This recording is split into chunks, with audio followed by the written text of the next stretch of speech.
At tagapagtanggol natin sa Kongreso, sa batas na pro-Pasig, panalo ang bawat pamilyang Pasigueño. Isang malakas na palakpakan Barangay Bagong Ilog, number 2 sa balota, Congressman Attorney Ian Sia. Ian Sia, sumunga sa servisyo. Ian Sia, mahal ng Pasigueño. Ian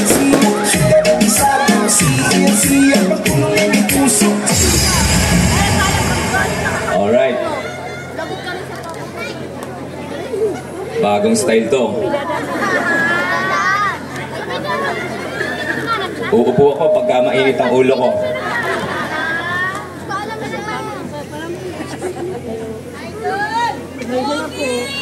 Salamat. Kung meron lang akong boses kagaya ng kay Iyo, kakanta rin ako eh.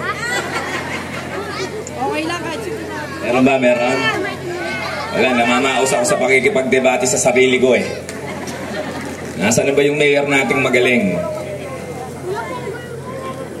Mga kapwa ako Pasigueño, kayo pong mga nasa bahay na nakasubaybay. Kayo pong mga nasa upuan nyo sa kaliwa at kanan at sa harapan ko. At sa mga kasama kong kandidato. Kailangan nyo pong maintindihan kung bakit po ako nagagalit. Kapag ang isang ama na meron namang kakayahan na magsustento sa anak, tinatalikuran ng anak, matutuwa ba kayo? Di ba magagalit din po kayo? Dahil kaya mo naman eh. Bakit mo tinatanggihan? Bakit mo tinatalikuran? Di ba?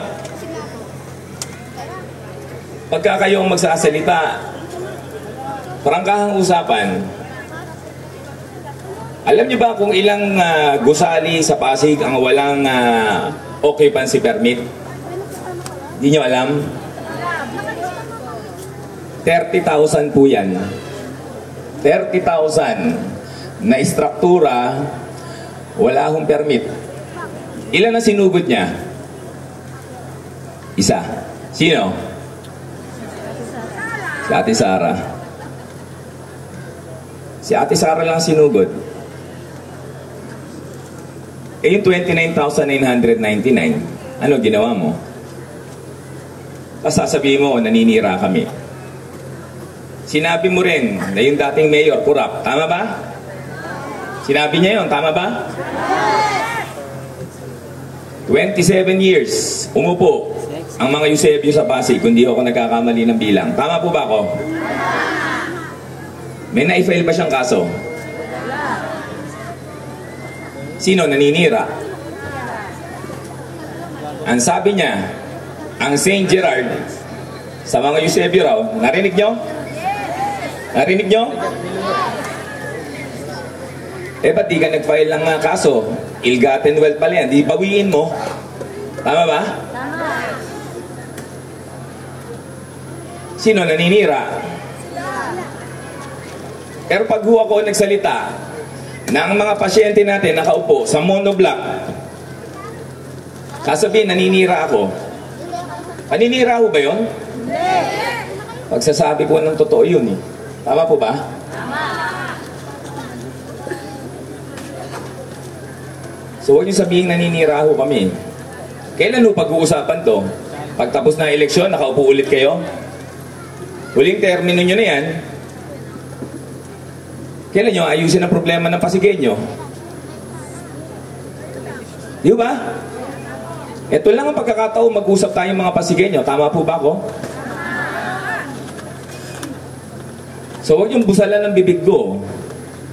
Dahil hindi ako mananahimik. Hindi ako alam niyo bang mas madali? Ito ho kami magkakapatid. Ako lang ho ang abogado. Ako lang ho may profesyon. Mas madali po na hindi na ho ako nagtapos ng abogasya. Kagaya ng mga kapatid ko, maayos din naman ho ang buhay. Pero nagsikap ho ako na maging abogado. Alam niyo po kung bakit? Dahil ayoko ho na maapi pamilya namin sa Pasig. Dahil minsan naging api rin po kami. Alam nyo kung bakit ang advocacy ko po ay maglabas ng pasyente sa ospital? Dahil hindi sila makabayad? Dahil dinanas din po namin. Namamatayan po kami ng kapamilya dahil wala po kaming pera.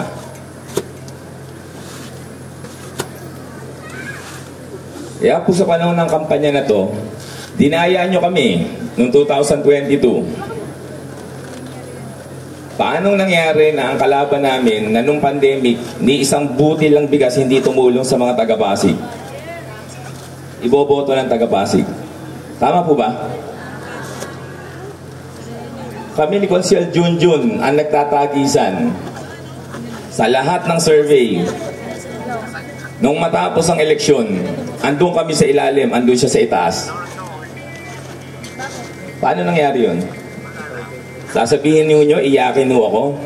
Hindi ako iyakin. Hindi lang ho ako papayag na babuyin nila eleksyon dito sa Pasig. Kasi kung kami ho ay dinaya, di kami nagsalita, ang iisipin ng taong bayan, talagang talunan kami. Di po ba? Kakausapin pa yung kapatid ko. Nandyan yung kapatid ko ngayon. Bubulungan na kumalmaraw ako. Pero dahil mahal ko kapatid ko, ang compromise namin, hindi na ako tatayo, uupo na lang ako.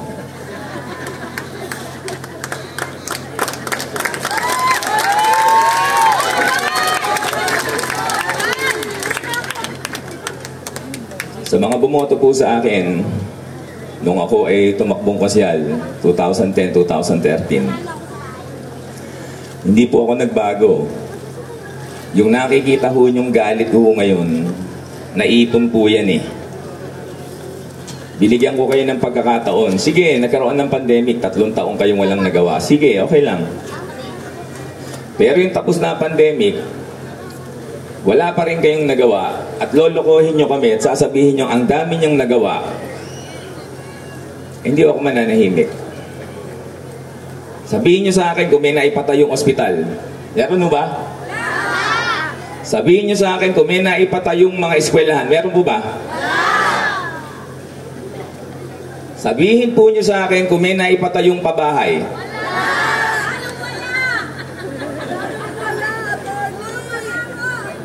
Ano umago sa Pasig? Paasa. Hanggang ngayon,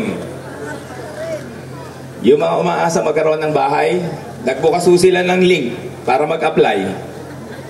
Ano nangyari? Tinanggal. Tama ba ako? Kayo magsabi, tama po ba ako? Puro kayo porma. Sasabihin nyo kami mayabang. Ang galing nyo magparatang. Isipin nyo to. Peace Covenant signing. Peace Covenant signing. Respeto. Pagkapirma niya doon sa tarpaulin, ano ginawa? Kumamay sa hangin. Respeto po ba yun? Isipin nyo to. Kung ang dapat dumalron, ang nakakamayan niya, Presidente ng Republika ng Pilipinas, kakamay po ba siya sa hangin? Hindi. Hindi niya gagawin. Bakit? Respeto. Tama po ba ako?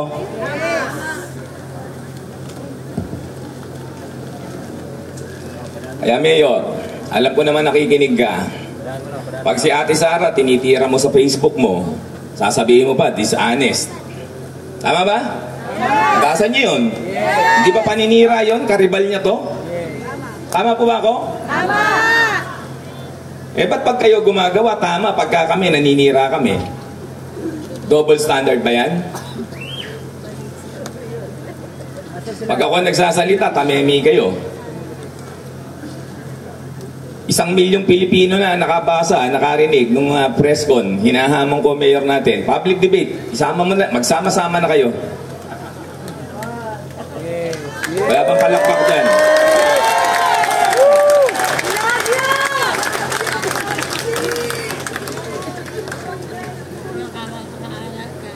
Mahal ko po ang Pasig. Kung nakakakita man po kayo ng emosyon, pag ako ay nagsasalita, yun ay dahil nagmumula sa puso sinasabi ko.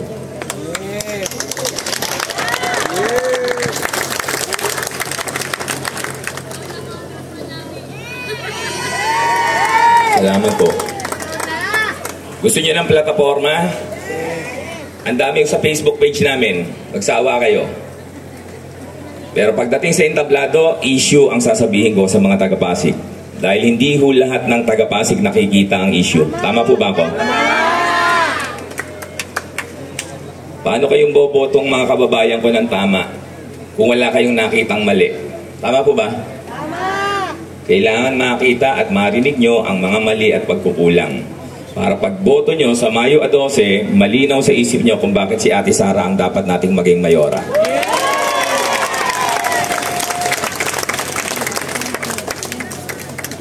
So muli, isang magandang gabi po sa inyong lahat. Jason, I love you. Salamat sa pagpunta mo. Nakalma mo ako.